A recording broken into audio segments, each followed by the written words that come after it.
கிறிஸ்துவுக்குள் மிகவும் பிரியமான மகிமை தொலைக்காட்சி நேயர்கள் அனைவருக்கும் ஆண்டவரும் இரட்சகருமாகிய இயேசு கிறிஸ்துவினுடைய பரிசுத்தமுள்ள நாமத்தினால் வாழ்த்துகிறோம். இந்த நாளிலும் கர்த்தருடைய பாதத்தில் அமர்ந்து சில காரியங்களுக்காக ஆண்டவர் சமூகத்தில் நாம் ஜெபிப்போம். யோபு தன்னுடைய சிநேகிதருக்காக ஜெபித்த பொழுது ஆண்டவர் அவருடைய சிறையிருப்பை மாற்றினார் என்று வேதத்தில் சொல்லப்பட்டிருக்கிறது. நாமும் நம்முடைய குடும்பங்களுக்காக மட்டுமல்லாமல் இந்த மற்றவர்களுக்காக ஜெபிக்கிற பொழுது, தேசத்திற்காக, தேசத்தில் உள்ள இதர காரியங்களுக்காக ஜெபிக்கிற பொழுது ஆண்டவர் நம்முடைய வாழ்க்கையிலும் சிறையிருப்புகளை மாற்றி மாபெரும் விடுதலை தருவார். அந்த நம்பிக்கையோடு அவனுடைய சமூகத்தில் காத்திருப்போம். கர்த்தர் பெரிய காரியங்களை செய்வார். சில காரணங்களுக்காக ட்ரெயின் போக்குவரத்து, ரயிலில் போகும்போது அவசியம் இல்லாத காரணங்களுக்காக அபாய சங்கிலியை இழுத்து ரயிலை நிறுத்தி செய்கின்ற பயணிகள் நிறைய பேர் இப்படி இடையூறு பண்ணுறதாக ரயில்வே நிர்வாகம் சொல்லியிருக்கிறாங்க. இந்த ரயில்வே ட்ரெயினில் வந்து இப்போ நம்முடைய தெற்கு ரயில்வே இருக்குல்ல, அதில் சென்னை, மதுரை, திருச்சி, சேலம், பாலக்காடு, திருவனந்தபுரம் இப்படி 6 ரயில்வே கோட்டங்கள் இதில் இருக்கிறது. இதில் தினமும் 1303 ரயில்கள் ஓடுகின்றன. மின்சாரம் மற்றும் உள்ள ரயில்கள் 650. இதில் வந்து கிட்டத்தட்ட தினமும் 22 லட்சம் பேர் பயணிக்கிறதாக சொல்கிறாங்க. இந்த ரயில்களில் தீ விபத்து அல்லது திருட்டு, வழிப்பறி, கீழே தவறி விழுந்துட்டாங்க, யாராவது தவறி விழுந்துட்டாங்க, தவறி விழுதல், இப்படிப்பட்ட சூழ்நிலைகளில் பயணிகள் வந்து இந்த ரயில் பட்டியலில் உள்ள அபாயச்சங்களை பிடித்து இழுத்து அந்த ட்ரெயினை நிறுத்துவது வழக்கம். ஆனால் இப்போ சமீப நாட்களாக என்ன நேரிடதான் சின்ன காரணங்களுக்காக அபாயச்சங்கிலியை பிடித்து இழுக்கிறாங்க. எதுக்குன்னா, படியில் நின்று பயணம் செய்யும்போது செல்போன் தவறி விழுந்துருது, அதுக்கு ட்ரெயின் அபாயச்சங்கிலி எடுக்கிறாங்க. அதுபோல் வழியில் உள்ள நிலையங்களில், அதாவது ஸ்டேஷனில் யாராவது இறங்கிய உறவினர்கள், நண்பர்கள் மீண்டும் ரயிலை பிடிப்பதற்கு அதுக்கு அபாயச்சங்கிலி எடுக்கிறாங்களாம். தவற விடப்பட்ட சின்ன சின்ன பொருட்கள் அதை எடுக்கிறதுக்காக அபாயச்சங்கிலி எடுக்கிறாங்க.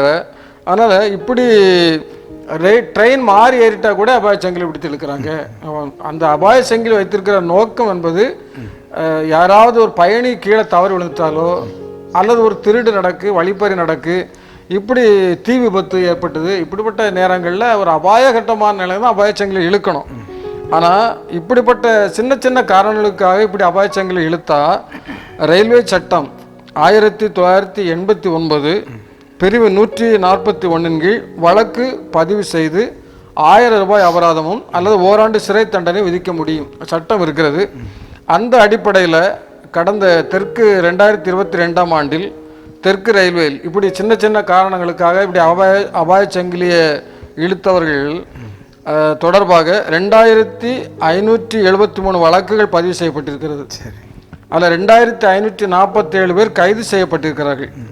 மொத்தம் ஒரு 15.5 லட்சம் அபராதம் விதிக்கப்பட்டிருக்கிறது. இப்போ என்ன சொல்கிறாங்கன்னா, 2019 ஆண்டிலிருந்து 2022 ஆண்டை ஒப்பிடும் பொழுது வழக்குகள் இன்னும் அதிகமாக தான் பதிவு செய்யப்படுகிறது அப்படின்னு சொல்கிறாங்க. இன்னும் அந்த ரயில்வே கோட்டத்தில் என்ன சொல்கிறாங்கன்னா, ஏதேனும் ஒரு அவசர நிலை அல்லது குறைகள் ஏற்பட்டால் பயணிகள் முதலில் சம்பந்தப்பட்ட டிக்கெட் பரிசோதகரிடம் தெரிவிக்க வேண்டும். அந்த ட்ரெயினில் டிடிஆர் ட்ராவல் பண்ணுறாரு, அவற்றை முதல்ல கம்ப்ளைண்ட் கொடுக்கலாம். மேலும் ரயில்வே உதவி எண் 139 இதை தொடர்பு கொண்டால் தேவையின்றி அபாய சங்கிலி இழுப்பது தொடர்பாக அதை தடுக்கலாம் அப்படின்னு சொல்கிறாங்க. அதனால் இந்த இதில் வந்து இதில் இன்னொன்று ஒரு சொல்கிறாங்க, 20 பெட்டிகளுடன் ஒரு டீசல் என்ஜின் ட்ரெயின் போகுதுன்னா 100 கிலோமீட்டர் வேகத்தில் அது இயங்குது. அந்த ட்ரெயின் நின்று ஒரு ஸ்டாப்பில் நின்று புறப்பட்டாச்சுன்னா 22,000 ரூபா செலவாகுதான். அதுபோல் மின்சார ட்ரெயின், எலக்ட்ரிக் ட்ரெயின், அதுவும் ட்ரெயின் நின்று புறப்பட்டால் 13,000 ரூபா இழப்பு ஏற்பட்டுதான். அப்போது இந்த ரயில்வே செலவு வந்து ஒரு ட்ரெயின் நின்று புறப்பட்டாலும் 22,000 ரூபா, 20 பெட்டி உள்ள ட்ரெயின். அப்போது இது ஒரு 13,000 ரூபா எலக்ட்ரிக் ட்ரெயின்னா. அப்போ இதெல்லாம் பார்க்கும் பொழுது இந்த ரயில்வே சட்டமும் இருக்கிறதுக்கு, இப்படி அபாய சங்கிலி தேவையில்லாமல் இழுப்பவர்களுக்கு ஓராண்டு சிறை தண்டனை இருக்கிறது. இப்படி 2500க்கு அதிகமான வழக்குகள் பதிவு செய்திருக்கிறாங்க. அதனால் அவங்க என்ன செய்திருக்கிறாங்க, இப்போ செய்தித்தாளில் ஒரு விழிப்புணர்வு கொடுக்குறாங்க. ட்ரெயினில் பயணம் செய்யும் பொழுது நம்முடைய சில பிள்ளைகள் அபாய இழுத்துறாது, என்ன அபாய சங்கிலி இழுத்துடக்கூடாது, சில இளைஞர்கள் விளையாட்டுத்தனமாக இழுக்கிற விடாது. அப்போ வந்து கேஸ் பதிவு பண்ணிடுறாங்க அவங்க மேலே. ஆனால் தேவையில்லாத வழக்குகள், தேவையில்லாத பெனால்ட்டி கட்ட வேண்டியிருக்கும். அதனால் முதல்ல நம்ம சில விழிப்புணர்வு மக்களுக்கு செல்ல வேண்டும் என்பதற்காக இந்த செய்தி. அதனால் யாராவது ட்ரெயினில் நீங்கள் ட்ராவல் பண்ணதாக இருந்துச்சுன்னா, ஏதோ ஒரு அவசரம் இருந்துச்சுன்னா, அந்த ட்ரெயினில் அவங்க சொல்வது போல் டிக்கெட் பரிசோதனை முதல்ல சொல்லலாம்.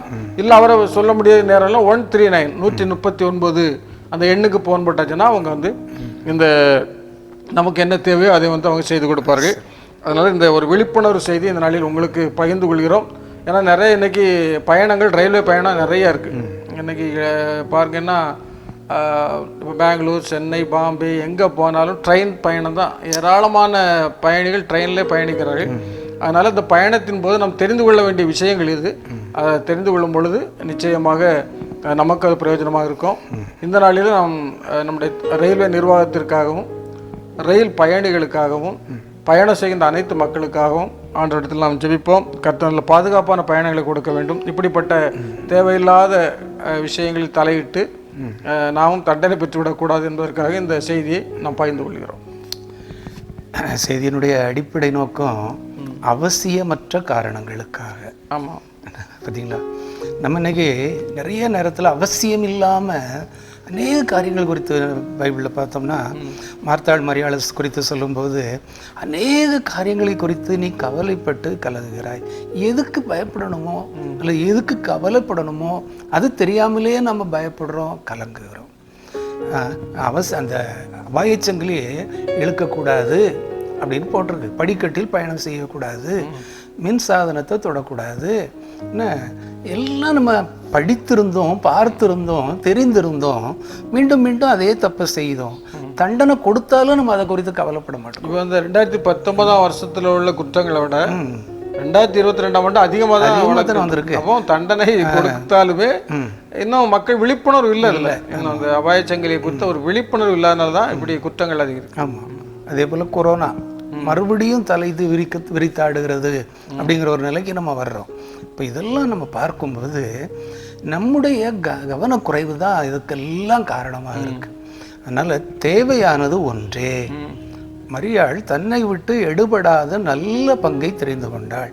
அப்போ எந்த பயணமும் சுகமான பயணமாக இருக்கணுமானா, ஒருவேளை ரயில் பயணம் வந்து நமக்கு அது கட்டணமும் குறைவு, அதோட பாதுகாப்பும் அதிகமாக இருக்குது, குறித்த நேரத்துலையும் போக முடியுது, எல்லா வகையிலையும். ஒருவேளை ஆத்திர அவசரங்களுக்கு கழிவறைகளை கூட நம்ம பயன்படுத்தி கொள்ள முடியும். அதனால் அவசியமற்ற காரணங்களுக்காக நாம் இப்படிப்பட்ட அநாகரிகமான செயல்களை நாம் செய்து அதனால் பொதுமக்களுக்கு அல்லது சமுதாயத்துக்கு இடைஞ்சல் தராதபடி நம்ம பாதுகாத்து கொள்ளணும். இன்றைக்கும் இந்த கொரோனா நம்மை பின்தொடருதுன்னா அதனுடைய பின்விளைவுகளையும் நம்ம சந்திக்கிறதுக்கு ஆயத்தமாக இருக்கணும். மறுபடியும் ஒரு தடை சட்டம் வரக்கூடாது என்பதற்காக இந்த நாளில் நம்ம அதிகமாக ஜெபிப்போம். கர்த்தர் நமக்கு பாதுகாப்பை தருவார். எங்களை நேசிக்க நல்ல ஆண்டவரே, இந்த நாளிலும் ஆண்டவருடைய சமூகத்தில் ஜெபிப்பதற்கு நீர் கொடுத்த நல்ல ஒரு கிருபையுள்ள நேரத்திற்காக நன்றி செலுத்துகிறோம். ஆண்டவர், இந்த நாளிலும் நாங்கள் வாசித்த செய்தியின் அடிப்படையில் அநேக காரியங்களை நாங்கள் அறிந்து கொள்ள ஆண்டவர் உதவி செய்கிறீர். ஆண்டவரே, தேவையில்லாத காரணங்களுக்காக நாங்கள் எங்களுடைய பிரயாசங்களை வீணாக்காதபடி ஆண்டவரை பாதுகாத்து கொள்ள வேண்டும் என்று ஜெபிக்கிறோம். பல நேரங்களில் தேவையற்ற காரணங்களுக்காக மற்றவர்களையும் இடையூறுபடுத்தக்கூடிய அளவிற்கு ஆண்டவரே நாங்கள் செல்கிறோம். ஆண்டவரை வீட்டிலெல்லாம் நாங்கள் கவனமாக இருக்க வேண்டும் என்று ஆண்டவர் இந்த நாளில் கற்றுக் கொடுக்கிற கிருபைகளுக்காக ஸ்தோத்திரம். ஆண்டவர், விசேஷமாக இந்த ரயில்வே ட்ரெயினில் பயணம் செய்கின்ற பயணிகளுக்காக நமக்கு ஸ்தோத்திரம் செலுத்துகிறோம். ஆண்டவரே, அவர்களை பாதுகாத்து கொள்ள வேண்டும் என்று ஜெபிக்கிறோம். இந்த நாளிலும் பிரயாணத்தில் இருக்கிற மக்களுக்காக, இன்னும் பிரயாணப்பட தீர்மானித்திருக்கிற மக்களுக்காக நாங்கள் விசேஷமாக ஜெபிக்கிறோம். கர்த்தர் நீதாமே அவர்களுக்கு நல்ல பாதுகாப்பை கட்டளையிடவும் ஜெபிக்கிறோம். பயணத்தின் போது ஒரு விழிப்புணர்வை ஆண்டவரே பெற்றுக்கொண்டு ஆண்டவரே பாதுகாப்பான பயணம் செல்ல ஆண்டவரை கிருபை தர வேண்டும் என்று ஜெபிக்கிறோம். ஆண்டவரே, இந்த நாட்களிலும் ஆண்டவரை நாங்கள் வாசித்த செய்தியின் அடிப்படையிலே ஆண்டவரை அவசியம் இல்லாமல் அந்த அபாயச்சங்கிலை இழுக்கின்ற மக்களை குறித்து நாங்கள் வாசித்தோம். ஆண்டவர், அப்படிப்பட்ட மக்களாக நாங்கள் வாழாதபடி ஆண்டவரே நாங்கள் எங்களுடைய பயணத்தின் நோக்கத்தை மட்டுமே அறிந்து ஆண்டவரை நாங்கள் பயணம் செய்வதற்கு ஆண்டவர் கிருபை தாரும். பாதுகாப்பான பயணத்தை தரவும் ஜெபிக்கிறோம். பயணங்களில் நம்முடைய சமூகம் முன் செல்ல வேண்டும் என்று ஜெபிக்கிறோம். கர்த்தர் பெரிய ஆசீர்வாதங்கள் நம்முடைய பிள்ளைகளுக்கு கொடுக்கும் ஜெபிக்கிறோம். இந்த நாளிலும் ஒவ்வொரு வருடத்திலும் பல நாட்கள் பயணத்தில் பிரயாணம் செய்கின்ற மக்களுக்காக விசேஷமாக ஜெபிக்கிறோம். ஒவ்வொரு நேரத்திலும் கர்த்தர் அவர்களோடு கூட இருந்து வழிநடத்த வேண்டும் என்று ஜெபிக்கிறோம். ஆண்டவர்களுடைய ரயில்வே நிர்வாகத்திற்காக விசேஷமாக ஜெபிக்கிறோம்.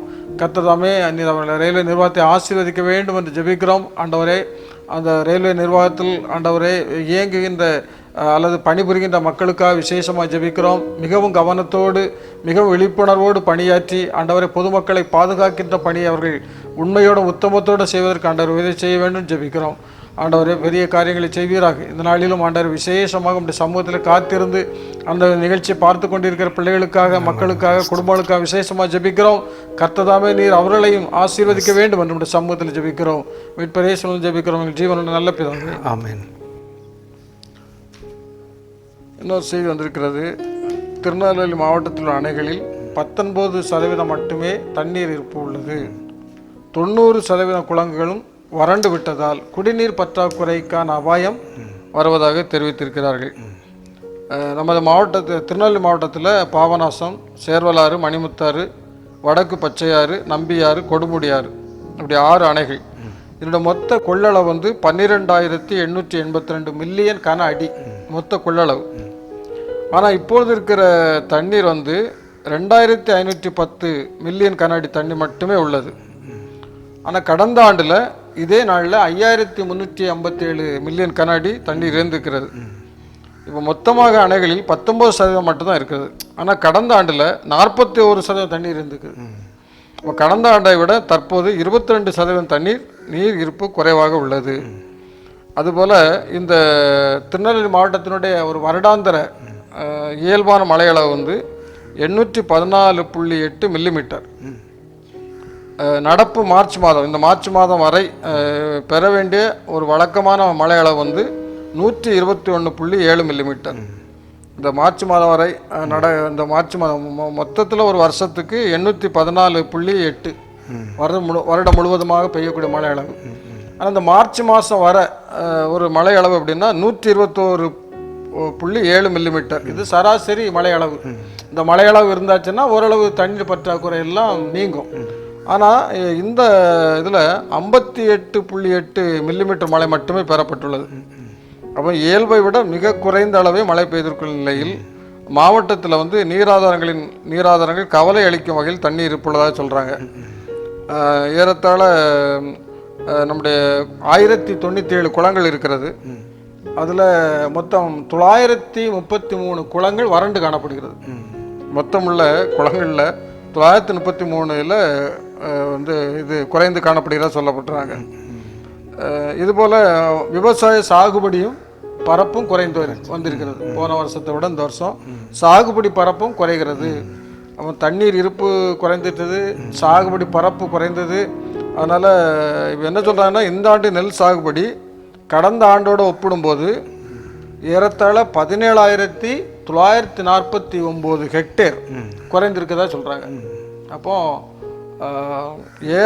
ஏராளமான ஒரு தானிய பற்றாக்குறை வந்துடும். இல்லை உணவு பற்றாக்குறை, தானிய பற்றாக்குறை, அல்லது அந்த உணவினுடைய விலை அதிகரிக்கிறது. இப்போ அரிசியினுடைய விலை அதிகரிக்கும். எல்லா விலைகளும் அதிகரிக்கும், விலை ஏற்றம். அந்த இவைகள் எல்லாம் ஒரு நார்மலான ஸ்டேஜுக்கு வரணும்னா ஒரு இயல்பான மழையை நாம் பெற்றுக்கொண்டால் மட்டுமே எல்லா காரியங்களும் சரியாக நீட்டாக அமைதியாக நார்மலாக போயிட்டே இருக்கும். மழை இல்லாமல் இருக்கும் பொழுது இந்த விஷயங்கள் எல்லாம் பாதிக்கப்படும் பொழுது விலையேற்றம், பற்றாக்குறை, இப்படி எல்லா காரியங்களையும் நாம் சந்திக்க வேண்டிய சூழ்நிலையில் இருக்கிறோம். அதனால் ஆண்டவர் தான் இதுக்கு ஒரே இது வழி, ஆண்டவர் மட்டுமே. வேறு உலகத்தில் எந்த மனிதனும் மழையை கொண்டு வர முடியாது, எந்த அரசாங்கமும் மழையை கொண்டு வர முடியாது, யாரும் மழையை கொண்டு வந்து இந்த பூமியை செழிப்பாக்க முடியாது. கர்த்தர் ஒருவரே இந்த பூமியை செழிப்பாப்பதற்கு வல்லமையான தேவன். அதனால் ஆண்டோடைய சமூகத்தில் மட்டுமே இதற்கு தீர்வு உண்டு.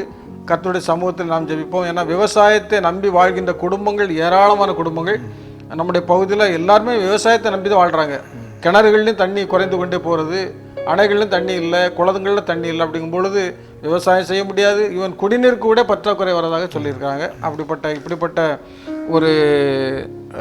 இப்படிப்பட்ட காரியங்களிலிருந்து ஆண்டவர் நம்மை விடுவித்து ஒரு நல்ல ஒரு செழிப்பான காலங்களை நாம் கண்டுகொள்ள வேண்டும். நல்ல தண்ணீர் பற்றாக்குறை நீங்க வேண்டும். விவசாயிகளுக்கு தேவையான சாகுபடி செய்வதற்கு தேவையான நல்ல தண்ணீர் இருப்பு அவருடைய கிணறுகளிலும் குளங்களிலும் இருக்க வேண்டும். அதுக்காக ஆண்டோடைய சமூகத்தில் ஜெபிப்போம். கர்த்தர் மட்டுமே இதற்கு தீர்வு தர முடியும். ஆண்டவருடைய வார்த்தை என்ன அப்படின்னா, கைகளின் பிரயாசத்தை சாப்பிடுவாய். இன்னைக்கு நமக்கு கைகளின் பிரயாசம், நம்ம பிரயாசப்படலை. அந்த குளங்களில் தண்ணீர் வரணும், நீர்நிலைகளில் தண்ணீர் நிரம்பணும், தண்ணீர் பற்றாக்குறை போகணும், விவசாயம் செழிப்படையணும் அப்படிங்கிற எண்ணம் அன்னைக்கு நமக்கு குறைந்து விட்டது. எல்லாம் காசு கொடுத்தா கிடைக்குது. ஆமாம். என்ன அரிசி கிடைக்கும், தரமான அரிசி கிடைக்கும். அது எவ்வளோ ரூபான்னு அதை பற்றி கவலைப்பட போகிறதில்ல. 5 ரூபாய்க்கு வாங்கின அரிசி அன்றைக்கி 70 ரூபா கொடுத்து வாங்குகிறோம். ஏன்னா பணம் அன்றைக்கி எல்லார் கையிலையும் புரளுது. அலுவலகத்தில் போய் வேலை செய்தால் சம்பளம் கிடைக்குன்னு நினைக்கிறோம். அல்லது உழைப்பாளர்களாக இருந்தால் அதில் சம்பளம் கிடைக்குது. அந்த சம்பளத்தை வச்சு நான் இது வாங்கிக்கிடுவேன். இன்றைக்கி பார்த்திங்கன்னா விளைநிலங்கள் எல்லாம், விவசாய நிலங்கள் எல்லாம் வீட்டு மனைகளாக அது விற்பனை செய்யப்படுகிறது. நிலத்தடி நீர் மட்டும் குறைஞ்சிக்கிட்டே போகுது. எங்கே பார்த்தாலும் பிளாஸ்டிக்கு நம்ம பயன்படுத்தாதன்னு சொல்லிக்கிட்டே இருந்தாலும் அந்த கம்பெனி உற்பத்தி குறையுதா என்ன? இல்லை. எங்குமே பிளாஸ்டிக்கை பயன்படுத்துகிற ஒரு சமுதாயமாக என்ன நிலங்களை பாதுகாக்கணுங்கிற எண்ணம் இல்லாமல் என்ன கண்ட நிலத்தில் என்னென்னலாமோ அக்கிரமங்களெல்லாம் நம்ம செய்துக்கிட்டு இருக்கிறோம். அப்போது எப்போ நம்ம முழங்கால் படியிடுறோமோ, உதாரணமாக லெந்து காலங்களில் கடைசி காலங்களில் வந்துட்டோம். ஏன்னா இந்த உபவாச நாட்கள், இது லெந்து காலம் என்பது உபவாச நாட்கள். உண்மையாகவே நம்ம உபவாசத்தோடு இந்த நாளை நம்ம கடந்து வந்தோமா என்று எண்ணி பார்த்தா அதுலேயும் பலன் இல்லை. இப்படி எப்படி அந்த நீர்நிலைகளில் 19% மட்டும்தான் தண்ணீர் இருப்பு இருக்கிறது என்று சொல்லப்படுகிறதோ, அதே போல் நம்முடைய ஆவிக்குரிய வாழ்க்கையிலேயே இன்றைக்கி நிலவரம் குறைஞ்சிக்கிட்டே இருக்குது. ஏன்னா நம்முடைய சந்ததி, நம்முடைய அப்பா அம்மா அல்லது நம்முடைய தாத்தா பாட்டி இருந்த விசுவாசம் எல்லாம் இன்றைக்கி நம்ம படிச்சிட்டோங்கிறதுனால, பணம் சம்பாதிக்க கற்றுக்கொண்டோம் என்பதனால, நாகரிகத்தை தெரிஞ்சுக்கிட்டோம் என்கிறதுனால நம்ம முழங்கால் படியிட முடியாத சூழ்நிலையா, ஆலயத்தை தேட முடியாத சூழ்நிலையா, ஆண்டவரை நோக்கி கூப்பிடாத, முதல்ல நீங்கள் சொன்னீங்க யோபு தன்னுடைய சிநேகிதருக்காக ஜெபித்தான். அந்த வார்த்தை ஆண்டவர் கொடுத்த ஒரு வார்த்தை. அப்போது நம்ம ஜெபிக்காததுனால தான் இப்படிப்பட்ட அபாயகரமான சூழ்நிலைகளை எல்லாம் நம்ம சந்திக்க வேண்டியது இருக்குது. ஏன்னா ஆண்டவர் வழக்கமாக உபவாச ஜபம்னு சொல்கிறாங்க சபைகளில். உபவாச ஜபம் அப்படின்னு சொல்கிறாங்க. 10:30 மணிலேருந்து 1 மணி வரை ஏதோ ஒரு ப்ரேயர் சொல்கிறாங்க. அது நடக்குது, அதுக்குள்ள நம்ம போக வேண்டாம். ஆனால் ஜபத்தில் என்ன முக்கியத்துவம் கொடுக்குறாங்க? அந்த குறிக்கோள் வேணும்ல. ஜபமே இல்லையே. உபவாச ஜபம்னு சொல்கிறாங்க. செய்தி 2-1 மணி நேரம் பண்ணுறாரு, பாட்டு இருக்கு, ஆராதனை அப்படியெல்லாம் வைத்து ஏறத்தாழ டைமை வேஸ்ட் பண்ணிடுறாங்க. ஆனால் ப்ரேயர், ஆனால் அது பேரே ஆக்சுவலாக நம்ம உபவாச ஜபம்னா உபவாச ஜபமாகத்தான் இருக்கணும், ப்ரேயர் தான் இருக்கணும். அந்த ஒரு நாள் ஆண்டவர் நமக்கு தரக்கூடிய ஜப நாள். அந்த விழிப்புணர்வு கூட இன்னைக்கு சபைகளில் கிடையாது, சபைகளில் இல்லை. அதனால தான் இன்னைக்கு இப்படிப்பட்ட பாதிப்புகள் நம்ம அனுபவித்து கொண்டிருக்கிறோம். எதை குறிக்கோளோ அந்த குறிக்கோளை நிறைவேற்ற நம்ம இல்லை. ஒரு ப்ரேயர்னா ப்ரேயராக இருக்கணும். ஒரு ஆண்டோட வசனத்தை தியானிக்கலாம், தவறு இல்லை. ஆனால் அதுக்கு ஒரு சில டைம் மட்டும் இது மீது முழுவதுமாக எந்த அளவிற்கு முழங்கால் போட்டு ஆண்டவருடைய சமூகத்தில் அதிகமாக ஜெபம் பண்ணுறோமோ அப்போ தானே இப்படிப்பட்ட ஆசீர்வாதங்களை பெற்றுக்கொள்ள முடியும். ஏற்கனவே ஒரு சம்பவம் கேள்விப்பட்டிருப்போம். மழைக்காக ஜெபம் பண்ணோம், விசேஷித்த ஜெபம் ஏறெடுக்கப்படும் அப்படின்னு சொன்னபோது எல்லாரும் மழைக்காக ஜெபிக்க வந்தாங்களாம். ஆனால் ஒரே ஒரு சின்ன குழந்தை மட்டும் கையில் கொடையோடு வந்துச்சு தான். அப்போது இன்றைக்கி நம்ம மழைக்காக ஜெபம் பண்ண போகிறோம், மழை வரும் அப்படின்னு இங்கே விசுவாசம் அந்த பாப்பா கிட்ட இருந்தது அப்படின்னு சொல்லி நம்ம கேள்விப்பட்டிருக்கிறோம். அது பாரு, விசுவாசம் இல்லாத ஜெபம் இன்னைக்கு என்ன இருக்கு, கருத்து இல்லாத ஜெபம், கருத்து இல்லாத ஜெபம் இப்படிதான் இருக்கிறதுனால தான் இப்படிப்பட்ட, அதுக்கு நம்ம தான் காரணம். ஆண்டவர் கிறிஸ்தவ சமுதாயம் சபைகளும் இதுக்கு தான் காரணமாக இருக்கலாம். அதனால நான் இந்த நாளிலாவது இப்படிப்பட்ட செய்திகளின் அடிப்படையிலாவது பார்த்து நம்முடைய வாழ்க்கையை, ஜெபம் இல்லை, ஜெபம் இல்லாத வாழ்க்கையாகத்தான் இன்னைக்கு நமக்கு இருக்கு. ஜெபமே ஜெயம். என் நாமத்தினாலே நாங்கள் எதை கேட்டாலும் நம்ம இன்னைக்கு கேட்கல. நீங்கள் கேட்டிருந்தீங்கன்னா நான் தந்திருப்பேன். கேளுங்கள் அப்பொழுது உங்களுக்கு தரப்படும். ஒரு போஸ் கூட்டத்தில் சத்தீஸ்கருக்காக ஜெபிப்போம், அவர் சத்தீஸ்கர் மாநிலம்னு சொல்லியிருக்கலாம், ஆனால் சத்தீஸ்கருக்காக ஜெபிப்போம் அப்படின்னோடனே ஒரு சகோதரி சத்தீஸ்கரை ஆசீர்வதியும், அவருடைய மனைவி ஆசீர்வதியும், அவருடைய பிள்ளைகளை, அவர் ஒரு ஆம்பளை ஆளு அப்படின்னு நினச்சிட்டு எப்படி சந்திரசேகர்னு இருக்குமோ அதே போல் சத்தீஸ்கருங்கிற ஒரு ஆள் பெயர் குறிப்பு கூட நம்ம தெளிவாக அதை பற்றி ஒரு அழகான விளக்கம் கொடுத்து அந்த மாநிலத்தை குறித்து அந்த மாநிலத்தில் நடக்கிற ஊழியங்களை குறித்து சொல்லிட்டு நம்ம ஜெபம் பண்ண சொன்னால் அவங்களும் கருத்தோட ஜெபம் பண்ணுவாங்க. இன்னைக்கு நாமும் கடமைக்காக சொல்கிறோம், அவங்களும் கடமைக்காக ஜெபம் பண்ணுறாங்க. அப்போ அந்த 1 மணி நேரம் அல்லது 3 மணி நேரமோ அது வீணாகவே கழிந்து போயிடுது. புரிந்து கொள்ளுதல் இல்லை. எதுக்காக ஜெபம் பண்ணுறாங்க அது இன்னும் வேடிக்கையாக இல்லை. நம்ம சொல்ல போன பயங்கரமான காரியங்கள் எல்லாம் என்ன நடக்கிறத நம்ம அங்கங்கே பார்த்துக்கிட்டு தான் இருக்கிறோம். மொத்தத்தில் இந்த மாதிரி ஒரு சூழ்நிலை வருதுன்னா அதுக்கு காரணம் நாம் தான் என்று எப்போ நம்மை தாழ்த்துகிறோமோ, தாழ்த்தி ஜெபம் பண்ணும்போது உங்களுடைய தேசத்திற்கு க்ஷேமத்தை கட்டளையிடுவேன். இது ஆண்டவருடைய வார்த்தை, இது வாக்கு மாறாதவருடைய வார்த்தை. நிச்சயமா ஆண்டவரால் முடியும், அவரால் செய்ய. எலியா பாடுள்ள மனுஷன் தானே, அவன் ஜெபம் பண்ண போது மழை பெய்யுது, அவன் ஜெபம் பண்ண போது மழை நின்னுது, அப்படின்லாம் நம்ம பார்க்குறோம்ல. கருத்தாய் ஜெபம் பண்ண வார்த்தை இருக்குல்ல. ஆமாம், அந்த கருத்தாய் ஜெபம் பண்ணுறோமா என்ன. அவன் எலியா ஜெபம் பண்ணா என்ன, இந்த பலிபீடத்தை நீர் நிரப்புங்க அப்படின்னு எல்லாரும் ஆடினாங்க பாடினாங்க. அவங்களால முடியாததை எலியா 1 நிமிஷத்தில் நடத்தி காட்டினான். அப்படிப்பட்ட வல்லமையெல்லாம் இன்னைக்கு எலியாக்கள்லாம் இல்லை. இன்னைக்கு நம்ம எலியாக்கள் அதை ஒரு புத்தகத்தில் அழகான ஒரு ரேவன் ஹேல் என்கிற ஒரு அழகாக எழுதியிருக்கிறாரு. எழுப்புதல் தாமதிப்பது ஏன் அப்படின்னு புத்தகத்தில் அவர் நல்ல வார்த்தை எழுதியிருக்கிறாரு. தேவன் எலியாவின் தேவன் எங்கே அப்படின்னு கேள்வி கேட்காதுங்க, தேவனுடைய எலியாக்கள் எங்கேன்னு கேள்வி கேளுங்க. மாறணுங்கிறாங்க. ஆமாம், தேவனுடைய எலியாக்கள் இல்லை. பிரசங்கம் பண்ணுறோம், நல்லா வல்லமையாக பிரசங்கம் பண்ணுறோம், எல்லாம் பண்ணுறோம். அவர் கேட்கறது என்னன்னா, எலியாக்களாக நீங்கள் இருக்கிறீங்களா, தேவனுடைய எலியாக்கள் எங்கே அப்படின்னு கேட்கிறாரு. அப்போ எலியாக்கள் எழும்புனாதான் ஆசீர்வாதங்கள். ஒரு பிரசங்கம் பண்றவர்கிட்ட உங்க பிரசங்கம் நல்லா இருக்கு அப்படின்னு சொல்றதை விட உங்க பிரசங்கம் இன்னைக்கு எனக்கு மனமாற்றத்தை தந்தது அப்படிங்கிற வார்த்தை அங்கிருந்து நமக்கு வரணும். எங்ககிட்ட பிரசங்கியார்கிட்ட நீங்கள் சொல்ல வேண்டியதெல்லாம் தயவுசெய்து நீங்கள் போய் யார்கிட்டையும் உங்கள் பிரசங்கம் இன்னைக்கு சூப்பராக இருந்தது அப்படின்னு நம்ம சொல்லாதபடி. அது ஒரு சம்பவம் கூட உண்டு சார். நம்ம டிஎல் மூடி, அமெரிக்காவுடைய மிகப்பெரிய பிரசங்கியார்.